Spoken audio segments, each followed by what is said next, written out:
बिस्मिल्लाहिर्रहमानिर्रहीम। Dear students, अस्सलाम वालेकुम। रिकॉर्डिंग स्टार्ट है, जी हाँ।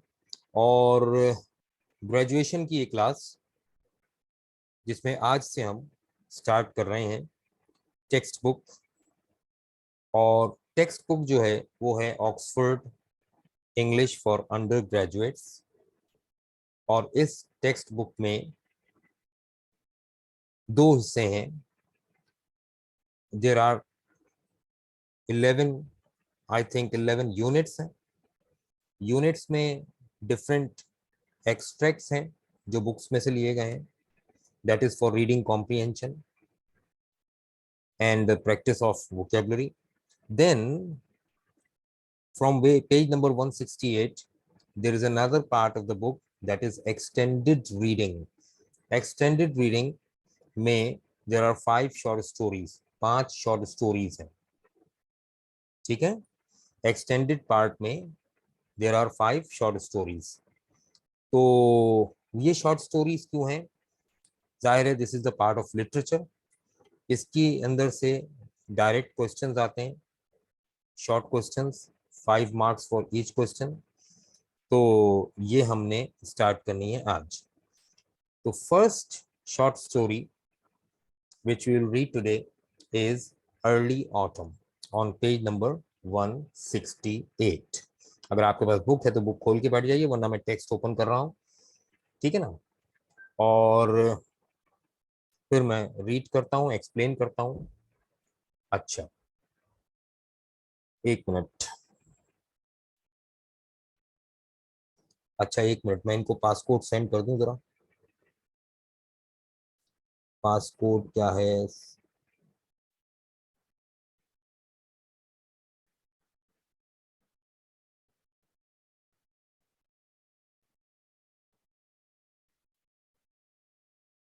ठीक। अच्छा जी,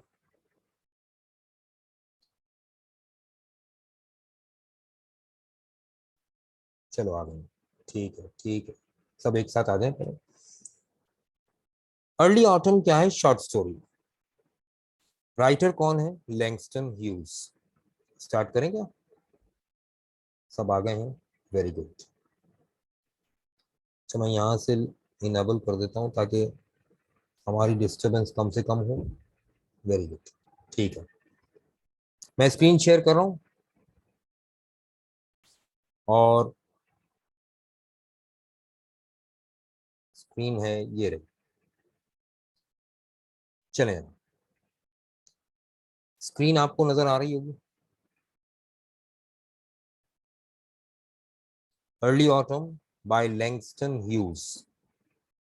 Langston Hughes is the author, ठीक है। ऑथर का नाम क्या है? Langston Hughes. बाज लोग इसे हगेज या हफिज पढ़ते हैं, गलत है, ये नाम है ह्यूज। अमेरिकन राइटर है, ठीक। तो आइए स्टार्ट करते हैं। बेसिकली शॉर्ट स्टोरी लिटरेचर का वो हिस्सा है जो बहुत मुश्किल काम है। आप हैरान होंगे सुनकर कि शॉर्ट स्टोरी लिखना मुश्किल काम है, नॉवल लिखना आसान काम है, ठीक है। शॉर्ट स्टोरी लिखना मुश्किल काम होता है, जबकि नॉवल लिखना आसान है।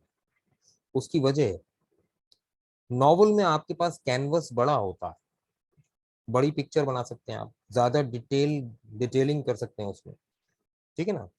शॉर्ट स्टोरी में पिक्चर वही है, लेकिन कैनवस छोटा हो गया। तो अब आपके लिए मुश्किल हो जाएगा पूरी पिक्चर को उस छोटे कैनवस में एडजस्ट करना, ठीक है ना। तो शॉर्ट स्टोरी लिखना ज्यादा मुश्किल काम होता है क्योंकि कम अल्फाज में ज्यादा बात करनी होती है। लेकिन नॉवेलिस्ट मशहूर होता है, शॉर्ट स्टोरी राइटर मशहूर नहीं होता। यानी जो मुश्किल काम करता है वो मशहूर नहीं होता, ठीक है ना। नॉवल में तो आपके पास कोई लिमिट नहीं होती। आप नॉवल 200 पेजेस का लिख लें, 250 का हो जाए, 400 का भी हो जाए तो कोई हर्ज नहीं है। नॉवल आप एक्सटेंड कर सकते हैं। स्टोरी जिस तरह से फैलती है उसको उसी तरह से समेटा जाता है, तो जाहिर है कहानी बढ़ती चली जाती है, कैरेक्टर्स आप जितने चाहे ऐड करते जाएं, डजंट मैटर। शॉर्ट स्टोरी में आपने उसको शॉर्ट रखना है, ज्यादा मुश्किल काम, ठीक है ना। जितना स्टोरी को फैलाएंगे उतना ही उसको समेटने में मुश्किल होगा एंड में ना। तो शॉर्ट स्टोरी ज्यादा मुश्किल काम है। तो नॉवेलिस्ट मशहूर हो जाता है, शॉर्ट स्टोरी राइटर मशहूर नहीं होता। उसकी वजह, उसकी वजह यह है कि शॉर्ट स्टोरी आप पढ़ते हैं just for amusement, as a pastime. यानी फारिग बैठे हैं वेटिंग रूम में, सामने मैगजीन पड़ा है, आपने मैगजीन उठाया, उसमें कोई शॉर्ट स्टोरी लिखी है, आपने पढ़ ली, टाइम पास हो गया। कभी राइटर का नाम पढ़ा? कभी भी नहीं। आप राइटर का नाम कभी देखते ही नहीं, पढ़ते ही नहीं, ठीक है ना। बस स्टोरी पढ़ रहे होते हैं just for as a time pass. Time pass कहते हैं ना, इंग्लिश में इसको कहते हैं पास टाइम। हम उर्दू वालों ने टाइम पास कर दिया, टाइम पास नहीं है, पास टाइम है, एज अ पास टाइम। यानी जस्ट फॉर अम्यूजमेंट, कि वक्त गुजर जाए, बस थोड़ा सा लुत्फ आ जाए, कहानी पढ़ लेंगे, खत्म हो जाए। नॉवल जब हम पढ़ते हैं तो नॉवल की बुक होती है पूरी, वो खरीदते हैं। और जाहिर है एक सिटिंग में पूरा नॉवल नहीं पढ़ सकते हम, तो हम थोड़ा थोड़ा करके चैप्टर वाइज पढ़ते हैं। तो बार बार बुक उठाते हैं, बुक के ऊपर टाइटल पे नाम लिखा होता है, राइटर का नाम हमें याद हो जाता है। फिर हम अगर इंटरेस्टिंग होता है तो उसी राइटर के नॉवेल्स तलाश करते हैं। शॉर्ट स्टोरी में हम राइटर के नाम की परवाही नहीं करते, राइटर कौन है, पीरियड, जस्ट फॉर अम्यूजमेंट, ठीक है ना। तो ये प्रॉब्लम होती है। लेकिन Langston Hughes as a short story writer भी मशहूर हुआ, एज अ नॉवेलिस्ट भी मशहूर हुआ। तो ये स्टोरी जो है बड़ी कमाल की। लैंगस्टन ह्यूज इसलिए मशहूर हुआ कि उसका स्टाइल ऑफ राइटिंग बहुत अनोखा है। लैंगस्टन ह्यूज चाहता है तो बरसों की दास्तान चंद लाइंस में, यानी एक पैराग्राफ में समेट देता है, और 1 मिनट का किस्सा पूरे वर्क पे फैला देता है। ये उसका कमाल है कि बरसों की दास्तान समेटेगा तो एक पैराग्राफ में, और 1 मिनट का वाकया पूरे वर्क पर फैला के रख देता है। ये कमाल है उसका, नंबर एक। नंबर दो, लैंगस्टन ह्यूज का एक और कमाल है कि वो अपने कैरेक्टर के इमोशंस और फीलिंग्स को डायरेक्टली वर्ड्स में एक्सप्लेन नहीं करता, मेटाफोरिकल लैंग्वेज यूज करता है। और जितनी ज्यादा मेटाफोरिकल लैंग्वेज होती है उतना ही पढ़ने में मजा आता है लिटरेचर के स्टूडेंट्स को। तो देखिएगा वो मेटाफर्स क्या है, वो मेटाफोरिकल लैंग्वेज क्या है, वो भी सामने आएगी। और किस तरह से पहला पैराग्राफ पढ़ते हैं। ये पहला पैराग्राफ जो है 3-4 सेंटेंसेस हैं, लेकिन इस 4 सेंटेंसेस हैं ओवरऑल। 4 जुमलों में बरसों की दास्तान कैसे समेट रहा है। मैं स्टार्ट करता हूँ, बड़ी इंटरेस्टिंग स्टोरी है। देखिए, when Bill was very young. Bill कौन भाई? तो शॉर्ट स्टोरी में राइटर के पास इतना टाइम नहीं होता कि वो एक्सपोजिशन लिखे। स्टोरी का वो पार्ट जिसमें कैरेक्टर्स और प्लेसेस और प्लॉट को इंट्रोड्यूस करवाया जाता है, दैट इज कॉल्ड एक्सपोजिशन। लेकिन यहाँ एक्सपोजिशन का टाइम नहीं है, शॉर्ट स्टोरी है, इतनी जगह ही नहीं है हमारे पास। तो कैरेक्टर ऐसे इंट्रोड्यूस करवाया जाता है जैसे हम और आप पहले से उसे जानते हैं, ठीक है ना। ये इनफॉर्मल स्टाइल होता है शॉर्ट स्टोरी का। When Bill was very young, जब बिल बहुत कम सिन था या नौजवान था, they had been in love. अब देखो, एक नाम लेकर दो कैरेक्टर इंट्रोड्यूस करवा दिए उसने, they had been in love. तो obviously there are two characters, but he has named only one, that is Bill. The other character is, of course, a woman, a girl, ठीक है ना। तो they had been in love. जब Bill नौजवान था तब से वो दोनों मोहब्बत करते थे। वो दोनों कौन? दो कैरेक्टर आ गए ना। Many nights they had spent walking talking together. कई रातें उन्होंने इस तरह गुजारी, बाग में टहल टहल कर, गुफ्तगू करके, ठीक है ना। क्या मतलब? मतलब वो रोज रात को निकला करते थे, बाग में टहलते थे, टहल टहल कर बातें किया करते थे रात गए तक, फिर अपने अपने घर चले जाते थे। तो अब इतनी लंबी चौड़ी दास्तान को उसने एक जुमले में समेटा है, ठीक है। Then something not very important had come between them. फिर उन दोनों के दरमियान कुछ हो गया। क्या हो गया भाई? झगड़ा हो गया, नाराजगी हो गई। एंड दे डिडंट स्पीक, और दोनों ने बोलचाल बंद कर दी। अब यहां पर नॉट वेरी इंपॉर्टेंट क्यों लिखा है? देखिए, शॉर्ट स्टोरी का उसूल है अननेसेसरी डिटेल को अवॉइड किया जाता है। यानी राइटर ने हमें बता दिया कि अगर आपको ये ना बताया जाए, आपको इल्म ना हो कि उन दोनों के दरमियान किस बात पे झगड़ा हुआ और क्यों झगड़ा हुआ और कैसे हुआ, तो भी कहानी पर कोई फर्क नहीं पड़ेगा। लिहाजा उस डिटेल में जाने की जरूरत नहीं है, बस इतना काफी है कि उन दोनों के दरमियान कोई झगड़ा हो गया, नाराजगी हो गई और दोनों ने मिलना और बात करना बंद कर दी, खत्म हो गई बात। अब क्यों हुआ झगड़ा, इस डिटेल में जाएंगे तो शॉर्ट स्टोरी शॉर्ट नहीं रहेगी ना, और अगर हमें ना भी पता हो तो कोई कहानी पे फर्क पड़ने वाला नहीं है। लिहाजा वो अननेसेसरी डिटेल अवॉइड की गई है। जहां भी कोई क्वेश्चन पूछना हो ना बेटा, तो चैट में मैसेज करके, चैट में आप टाइप करके क्वेश्चन भेजेंगे, मैं आपको फौरन जवाब दे दूंगा। ठीक है, जो चीज समझ में ना आए उसके बारे में। अच्छा, और क्लास एंड हो जाए तो फीडबैक जरूर दीजिएगा व्हाट्सएप पर। व्हाट्सएप पर फीडबैक जरूर दीजिएगा कि क्लास कैसी रही। अच्छा जी, they didn't speak impulsively, she had married। Book में कहाँ है, मैंने पहले बताया पेज नंबर 168 पर है, 168। अच्छा जी, impulsively she had married a man she thought she loved। अब देखो ये जुमला बड़ा गहरा है। impulsively यानी किसी अंदरूनी ताकत ने उसे मजबूर किया। impulse कहते हैं इंटरनल फोर्स को, that forces you, that that urges you to do something। तो under the influence of some internal force, she had married a man she thought she loved। उसने शादी कर ली एक इंसान से, एक मर्द से, जिससे वो समझ रही थी कि उसे मोहब्बत है। अब देखो, शी थॉट शी लव, ये चार अल्फाज है ना, बड़े इंपॉर्टेंट है। शी थॉट शी लव, इसका मतलब she did not love him, but at that time it was her thinking that she loved him, right. अच्छा, यानी वो उस वक्त समझ रही थी कि शायद उसे मोहब्बत है, बाद में पता चला कि मोहब्बत नहीं थी, उसे लगा। बिल वेंट अवे, बिल वो शहर छोड़कर ही चला गया, चला गया, दूर से दूर हो गया। बिटर अबाउट विमेन, और उसके दिल में विमेन यानी खवातीन के बारे में बहुत तल्ख राय कायम हो गई, बहुत तल्ख नफरतें बैठ गई। ठीक है, अच्छा। अब यहां तक अगर आप देखें तो ये कई बरसों की परवान चढ़ने वाली मोहब्बत का तस्करा है, और कैसे फिर वो मोहब्बत टूटी, वो रिश्ता टूटा, और कैसे फिर दोनों जुदा हुए। ठीक है ना, ये पूरी दास्तान चार जुमलों में समेटी है लैंगस्टन ह्यूज ने, और बड़े दिलचस्प अंदाज में। अब 1 मिनट का वाकया जो वो फैलाएगा पूरे वर्क पर, वो 1 मिनट का वाकया क्या है, वो स्टार्ट होने जा रहा। पहले मुझे ही बताइए, यहां तक बात समझ में आ गई तो मैं आगे बढ़ूं, जल्दी से मैसेज करके बताइए। हाँ जी,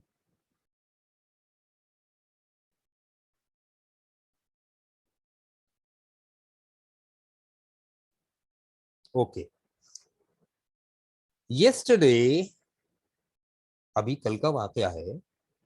walking across Washington square, Washington square से गुजरते हुए। वॉशिंगटन स्क्वायर, तो ये स्क्वायर का मतलब कोई चौकोर नहीं है, स्क्वायर का यहाँ मतलब है area. This is the name of an area, Washington square.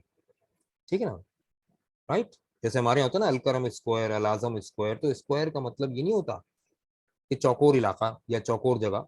Square that means a locality, an area. Washington square से गुजरते हुए, she saw him for the first time in years. She कौन, उस लड़की ने। अच्छा, मैं उस लड़की का नाम अभी आने वाला है, पहले से बता देता हूँ। उसका नाम है मॉरी, मॉरी। जिसे कुछ लोग मैरी भी पढ़ते हैं, सही है, अमेरिकन में मॉरी है वैसे। ब्रिटिश में ये नाम MARYU लिखा जाता है। और ये मौरी जो है बाइबल में बीबी मरियम अलैहिस्सलाम का नाम है। अमेरिकन ने इसकी स्पेलिंग चेंज कर दी, MARY, दिस इज मौरी, मौरी। ठीक है, मैरी गलतुलाम है। अच्छा जी, लेकिन चलेगा, अगर कोई मैरी पढ़ा रहा है तो हम गलत नहीं कहते उसे, लेकिन सही तलफ्फुज इसका मौरी है। She saw him for the first time in years, कई बरसों में मौरी ने बिल को पहली बार देखा, यानी जब से जुदा हुए थे उसके बाद से अब तक नहीं देखा था। आज पहली मर्तबा देखा, ये कल का वाकया, पहली बार देखा। शी सेड, मौरी ने कहा, बिल वॉकर, अरे तुम बिल वॉकर हो, पहचान गई वो। ही स्टॉप्ड, बिल रुका। At first he did not recognise her, to him she looked so old. पहली नजर में तो वो उसे पहचाना ही नहीं। क्यों नहीं पहचाना? She looked so old. जब लिटरेचर में ये जुमला आए ना, she looked so old, she looked so young, तो इसका मतलब ये नहीं है कि वो बूढ़ी दिखाई दे रही थी या वो जवान दिखाई दे रही थी। बेसिकली इसका मतलब ये होता है कि हालात और वाकयात उसके चेहरे पर बुढ़ापा बन के नमूदार हुए थे। ठीक है ना? शी लुक सो ओल्ड, कि वो पहचान ही नहीं जा रही थी भाई, वो पहले से ज्यादा बूढ़ी दिखाई दे रही थी, उसके चेहरे पर वो ताजगी, वो खुशी, वो मुसर्रत नजर ही नहीं आ रही थी। ठीक है, जैसे उसे कोई गम लाहक हो गया हो, ये मतलब होता है। अगर हम कहते हैं ही इज स्टिल यंग, तो इसका मतलब वो अभी भी खुश है अपनी जिंदगी से, जब भी उसके चेहरे पर एज के बावजूद जवानी है। ठीक है ना? तो यहाँ लिटरेचर में थोड़ा सा तर्जुमा करते हुए इन बातों का ख्याल रखना पड़ता है। अच्छा, फिर उसने जब पहचान लिया तो क्या कहा? होना तो ये चाहिए था कि वो कहता, wow Mary, where have you been. नहीं, उसने क्या कहा? Mary, where did you come from, तुम कहां से आ गई? Where did you come from, तुम कहां से आ गई? अब अगर हम किसी से ये कहें कि तुम कहां से आ गए भाई, तो इसका मतलब ये है कि हम एक्सपेक्ट भी नहीं कर रहे थे और हम चाह भी नहीं रहे थे। तो बिल वॉकर का जो रवैया है वो दिखाई दे रहा है कि he did not want to meet her at this time.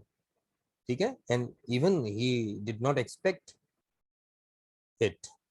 मॉरी, where did you come from, तुम कहां से आ गई? Unconsciously, she lifted her face as though wanting a kiss, but he held out his hand. She took it. अब देखो एक और रवैया। अनकॉन्शियसली का मतलब होता है लाशऊरी तौर पर, और लाशऊरी तौर पर इंसान वो काम करता है जो हमेशा से करता चला आ रहा होता है, हैबिचुअल होता है। तो they were habitual of meeting like this, that whenever they used to meet, uh, they kiss each other. So she was expecting that he would meet her in the same manner, but he held out his hand. किस करने के बजाय ही ने हाथ आगे बढ़ा दिया। हाथ आगे बढ़ाने का मतलब क्या है? लिटरेचर में हम इसको यूं करते हैं कि he wants to may to to keep a distance from her. He held out his hand, उसने हाथ आगे बढ़ा दिया, किस नहीं किया। इसका मतलब वो उससे थोड़ा फासला ही रखना चाहता है। शी टुक इट, उसने हाथ मिला लिया, ठीक है भाई, और कहा, I live in New York now, मैं अब न्यूयॉर्क में रहती हूँ। अच्छा, she is very excited about it ना, मगर ही का जो रवैया है वो बड़ा एक उकताहट वाला है। I live in New York now, मैं अब न्यूयॉर्क में रहती हूँ। बिल ने क्या कहा? ओह, अच्छा ये नहीं कहा वाह, कह रहा ओह। इसका मतलब उसे ये अच्छा नहीं लगा। स्माइलिंग पोलाइटली, हल्का सा मुस्कुराया, then a little frown came quickly between his eyes, और फिर उसकी आंखों के दरमियान तेवरी पर बल आ गए।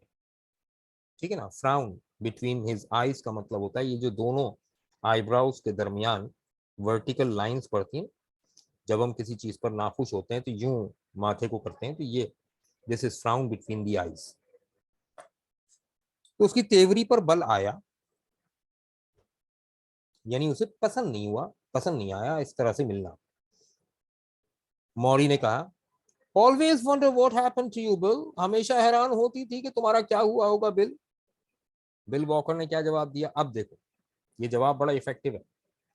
आई एम अ लॉयर, भाई मैं लॉयर हूँ, नाइस फर्म वे डाउनटाउन, यानी मैं लॉयर हूँ, लॉयर का काम कर रहा हूँ, बहुत अच्छी फर्म है जहां मैं काम करता हूँ। वे डाउनटाउन, डाउनटाउन किसे कहते हैं?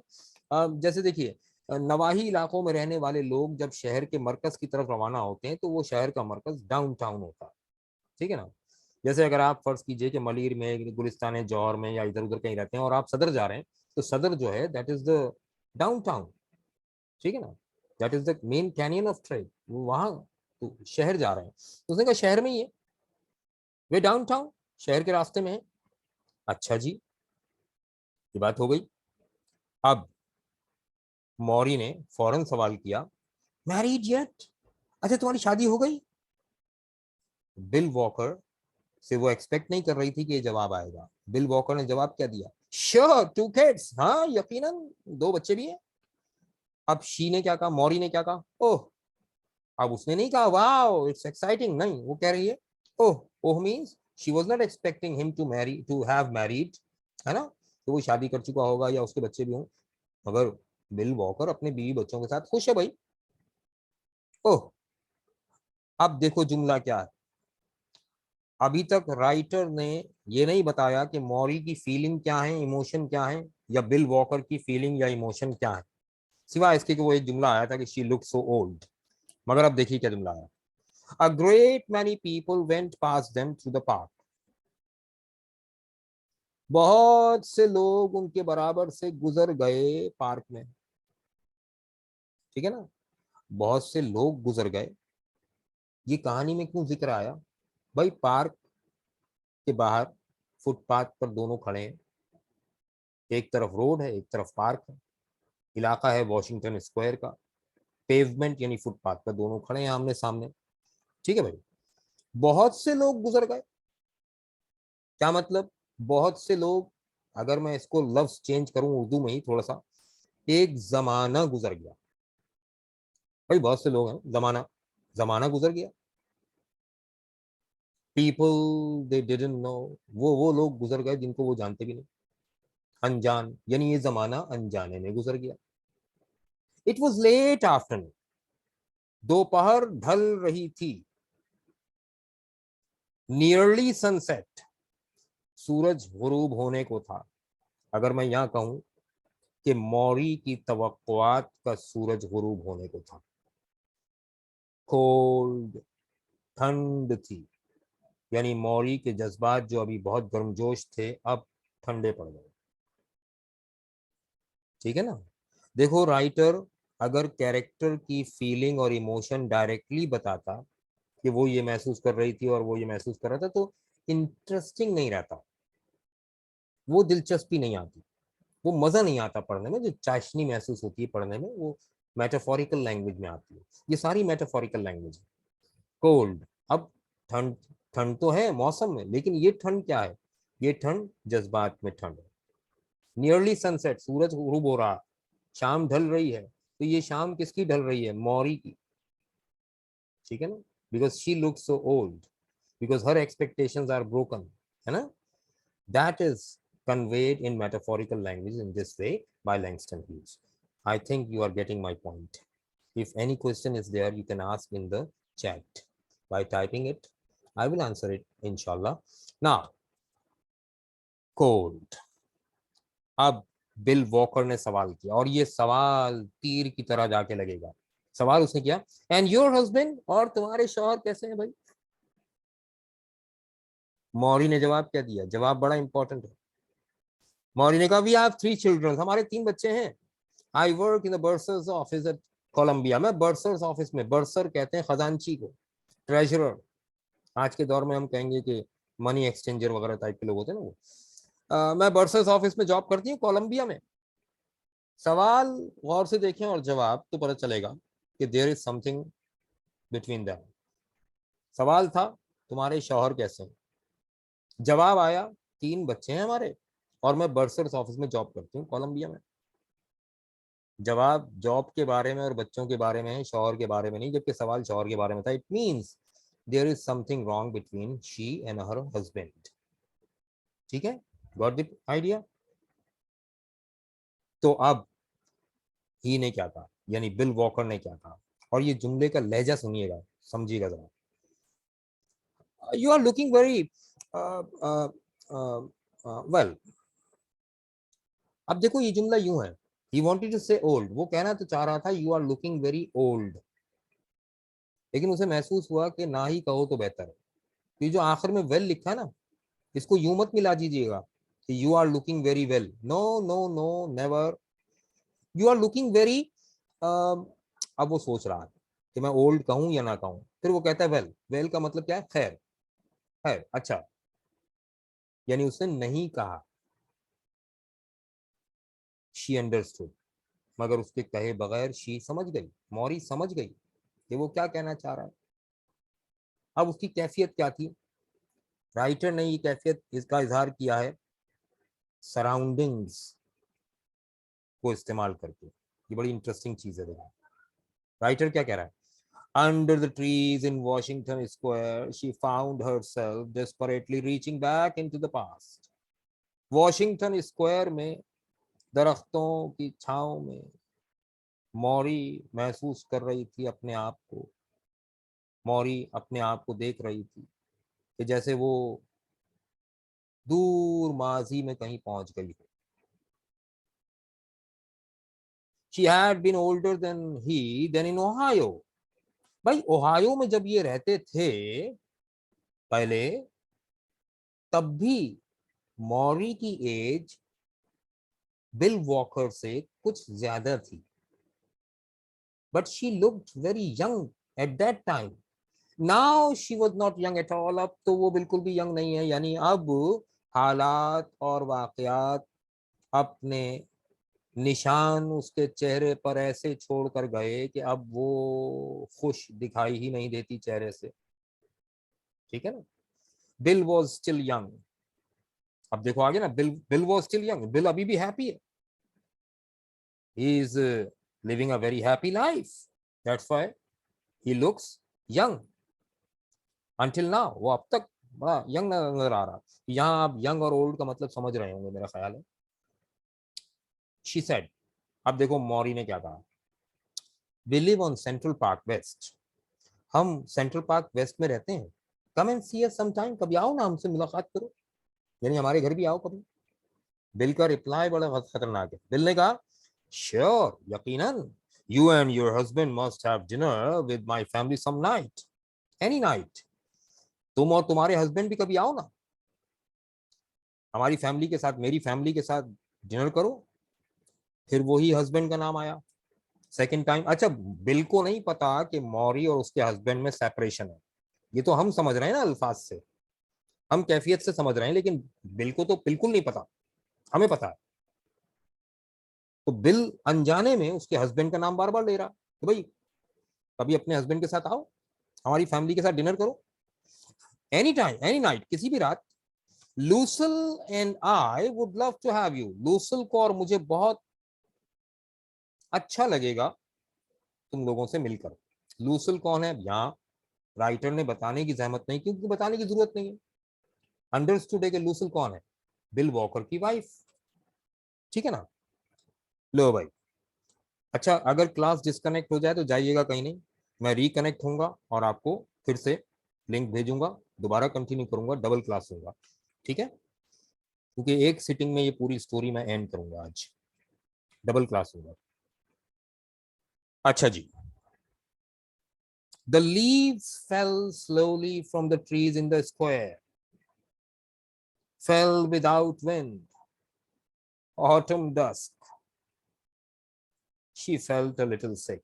अब देखें ये चार तीन जुमले, चार जुमले बड़े इंपॉर्टेंट, समझिएगा, पूरी मेटाफोरिकल लैंग्वेज, इस्तेआरी की जुबान। The leaves fell slowly from the trees in the square, fell without wind। Washington square में जितने दरख्त लगे थे उन दरख्तों से पत्ते आहिस्ता आहिस्ता झड़ने लगे। Fail without wind, without wind, पत्तों के झड़ने में हवा का कोई कसूर नहीं था।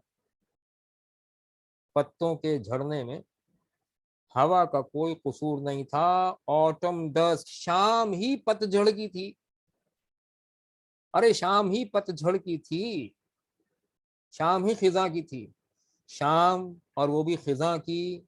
तो ये शाम और खिजा कहाँ है, मौरी के अंदर का मौसम बाहर के मौसम से मैच कर रहा। राइटर ने बाहर के मौसम को मौरी के अंदर के मौसम के जैसा दिखाया, शाम ही खिजा की। यानी मौरी के तो हालात ही ऐसे हैं। बिल वॉकर जो नाम ले रहा है योर हस्बैंड, तो वो जानबूझ के नहीं, उसे तो खबर भी नहीं, मगर इधर तो शाम ही खिजा की है ना। शी फेल्ट अ लिटिल सिक। अब मौरी को कुछ उकताहट सी महसूस हुई और उसने कहा वी वुड लव इट, हमें भी अच्छा लगेगा। ही ग्रिन्ड। अब बिल वॉकर तंजिया अंदाज में मुस्कुराया। देखिए स्माइल नहीं लिखा, ग्रिन लिखा है। When you smile your lips twitch on both sides, but you when you grin your lips twitch on one side, that is grin. तंजिया मुस्कुराहट के साथ कहता है you are to see my kids. अरे तुम मेरे बच्चों से जरूर मिलना, तुम मिलना चाहिए। यानी और आग लगा दी। Suddenly the lights came on up the whole length of Fifth Avenue. अचानक, फिफ्थ एवेन्यू सड़क का नाम है, फिफ्थ एवेन्यू पर जितनी लाइट्स लगी थी दूर तक वो रोशनियां जगमगाना शुरू हो गई। यानी शाम ढल गई। जो रही सही कसर थी वो भी पूरी हो गई, शाम ढल गई। Chains of misty brilliance in the blue air. अब समझिएगा, बड़ा खूबसूरत जुमला है। ब्लू एयर का मतलब है ड्राई एंड कोल्ड एयर, यानी खुश्क और ठंडी हवा। मैं जो समझाना चाह रहा हूं शायद समझा पाऊं, और से सुनिएगा। ब्लू एयर उर्दू में हम कहते हैं खुनक हवा, जो खुश्क भी हो ठंडी भी हो, खुनक कहलाती है, खुनक हवा।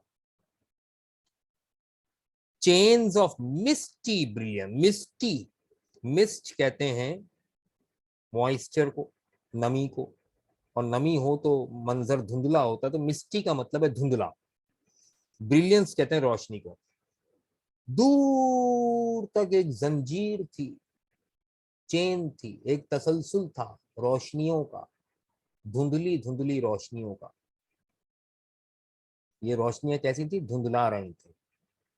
इन the blue air, in the blue air बड़ा इंपॉर्टेंट है। हवा खुनक थी। अच्छा, हवा में नमी हो, फॉग हो, ड्यू हो, तो ऑब्वियसली मंजर धुंधला दिखाई देता है। हवा में तो नमी नहीं है, ब्लू एयर खुश्क हवा है, ठंडी और खुश्क हवा है, तो फिर ये मंजर धुंधला क्यों है? नमी हवा में नहीं है, नमी मौरी की आंखों में। और जब आंखों में नमी हो तो हर मंजर धुंधला दिखाई देता है। That is the thing what Langston Hughes portrayed beautifully in this story. सोचिए, chains of misty brilliance in the blue air. तो नमी हवा में नहीं थी, नमी तो आंखों में थी। देयर इज माई बस, लो मेरी बस आ गई, शी सेड। मौरी ने कहा। अच्छा, अब जाहिर है कि एक्सपेक्टेशन तो ये थी ना कि बिल वॉकर कहेगा अरे रुक जाओ, अगली बस आ जाएगी, थोड़ी देर बात तो करो। नहीं, बिल वॉकर ने क्या कहा? ही हेल्ड आउट हिज हैंड, उसने हाथ आगे बढ़ाया, गुड बाय, ठीक है, खुदाफिज, जाओ। ठीक है ना। तो इतनी बेमुरवती वो क्यों बरत रहा है? क्योंकि वो जाहिर है he was very bitter about her when he left his state, that is Ohio. ठीक है ना। अच्छा, अब she wanted to say, she कुछ कहना चाह रही थी मौरी। उसने कहा when, but the bus was ready to pull off, मगर बस तो चलने को तैयार थी, बस तो चलने को तैयार थी। तो the lights on the Avenue blurred, twinkle blurred. सड़क पर जो रोशनियां थी, अब ब्लर कहते हैं धुंधले को, और ट्विंकल कहते हैं जगमगाने। वो रोशनियां कभी धुंधली होती, कभी जगमगाने लगती, कभी धुंधली होती, कभी जगमगाने लगती। अब ये कब कब हो रहा है भाई? क्या वोल्टेज फ्लक्चुएशन हो रही है? नहीं, अमेरिका भाई, वहां वोल्टेज फ्लक्चुएशन नहीं होती। इलेक्ट्रिसिटी का फॉल्ट है? ऐसा नहीं है। बल्ब खराब हो गए? ऐसा नहीं है। सुनो गौर से। नमी मौरी की आंखों में थी। तो देखो, जब आंखों में आंसू रखे हों यहाँ, बिल्कुल पलकों पर, अश्कों के मोती पलकों पर सजे, बिल्कुल बस टपकने को तैयार, ऐसे में आप जल्दी जल्दी पलकें झपकाते हैं कि कहीं आंसू टपक ना जाए। और जल्दी जल्दी पलकें झपकाने में मंजर कभी क्लियर होता है, कभी धुंधला होता है, कभी तो ब्लर्ड ट्विंकल्ड ब्लर्ड, ये जो है ये इस तरह से। And she was afraid to open her mouth as she entered the bus. जब वो बस में दाखिल हुई तो वो कुछ कहना तो चाह रही थी मगर डर रही थी कि मुंह खोला और आंसू टपके। Afraid it would be impossible to utter word, वो डरी हुई थी कि शायद एक लफ्ज भी अदा करना मुमकिन नहीं है। ऐसी सिचुएशन में यही होता है जाहिर है। सडनली, अचानक, शी श्रीक्ड वेरी लाउडली, उसने बुलंद आवाज से कहा goodbye. But the bus door had closed, मगर बस का दरवाजा तो बंद हो चुका था। अच्छा, बस का दरवाजा है शीशे का, वो शीशे में से आर पार देख तो रही है बिल वॉकर को, गुड बाय की आवाज भी लगाई, आवाज नहीं पहुंच रही। यानी बिल वॉकर चंद कदम के फासले पर सामने खड़ा है, मगर बीच में ये जो शीशे का दरवाजा है, मैं इसको यूं इंटरप्रेट करूं कि बीच में एक ना नजर आने वाली दीवार है, जिसकी वजह से बिल वॉकर सामने होते हुए भी मौरी के दिल की आवाज सुन नहीं पा रहा। But the bus door had close, the bus started, बस चल पड़ी। People came between them outside, अब बाहर बहुत से लोग उन दोनों के दरमियान आ गए। यानी Mary is looking at Bill Walker, लेकिन बीच में बहुत सारे लोग आ रहे हैं, बार बार आ रहे हैं। तो ये बीच में बहुत सारे लोग आ गए, क्या मतलब? पीपल क्रॉसिंग द स्ट्रीट, जो लोग सड़क क्रॉस कर रहे थे वो बीच में आ गए। पीपल दे डिडंट नो, वो लोग जिन्हें वो जानते नहीं थे। इसको मैं अगर इंटरप्रेट करूं तो ये इस तरह से होगा कि मौरी और बिल के दरमियान, जी हाँ, अब बहुत से लोग आ गए। जाहिर है कि मौरी और बिल के दरमियान अब बिल की वाइफ, जिसे मौरी जानती भी नहीं, वो आ गई। बिल के बच्चे, जाहिर है मौरी उन्हें जानती भी नहीं मगर वो बीच में आ गए। अब बहुत से लोग बीच में आ गए। मौरी का हस्बैंड, जिसे बिल नहीं जानता, है ना, तो उन दोनों के दरमियान बिल्कुल इस तरह से बहुत से लोग आ गए जिन्हें वो नहीं जानते। जैसे इस वक्त सड़क पर आमने सामने खड़े हैं मगर बीच में बहुत से लोग आ गए। देखिए ये मैच कीजिएगा, मेटाफोर किस तरह से बना रहा है। अब सिचुएशन क्या हुई कि suddenly she shrieked very loudly, goodbye, but the bus door had closed, मगर बस का दरवाजा बंद हो चुका था और एक ना नजर आने वाली दीवार बीच में आ गई। शीशे का दरवाजा, बीच में आ गई दीवार, कि जिसकी वजह से मौरी के दिल की आवाज बिल वॉकर तक नहीं पहुंच पा रही। ठीक। द बस स्टार्टेड, बस चल पड़ी। People came between them outside, बाहर लोग बीच में आ गए उनके। अब ये लोग जो बीच में आ गए, मैंने एक्सप्लेन किया था कि वो लोग हैं जिन्हें वो जानते भी नहीं। People crossing the street, people they didn't know, ये बहुत से लोग हैं जो बीच में आ गए। अच्छा, इस बात को देखो, दो लफ्जों में समेटा है राइटर ने, स्पेस एंड पीपल। क्या खूब जुमला है, स्पेस एंड पीपल। अब दोनों के दरमियान फासले बढ़ गए और लोग आ गए। फासले बढ़ गए, फासले, बजाहिर तो फासला कुछ भी नहीं है ना, आमने सामने खड़े हैं। बस बीच में एक शीशे की दीवार है, दरवाजा है बस का, जो ना नजर आने वाली दीवार है। एक दूसरे को देख भी रहे हैं मगर आवाज एक दूसरे की नहीं सुन पा रहे, है ना, दिल की आवाज नहीं सुन पा रहे। पीपल, कुछ लोग भी बीच में आ गए, तो जैसे सड़क पार करते हुए लोग बीच में आ रहे हैं, ऐसे कुछ लोग, बिल वॉकर की फैमिली, मौरी की फैमिली, सारे ये लोग बीच में आ गए हैं, जिनकी वजह से अब उनके दरमियान डिस्टेंस ना होते हुए भी डिस्टेंस मौजूद है। She lost site of bill, फिर बिल उसकी नजरों से ओझल हो गया। जाहिर है बस चल पड़ी है। देन शी रिमेम्बर्ड, फिर उसे याद आया, she had forgotten to give him her address और to ask him for his. फिर उसे याद आया कि अरे, वो अपना एड्रेस तो देना ही भूल गई उसे, या कम से कम उसका एड्रेस उससे पूछ लेती। यानी दोबारा मिलने की जस्तजू मौरी को तो है, लेकिन ये गलती हो गई कि एड्रेस देना ही भूल गई, है ना, क्योंकि मौरी किसी और सोच में थी ना, उदास थी। और tell him that her youngest boy was named Bill too, या कम से कम उसे इतना ही बता देती कि उसका सबसे छोटा बेटा, उसका नाम भी बिल है।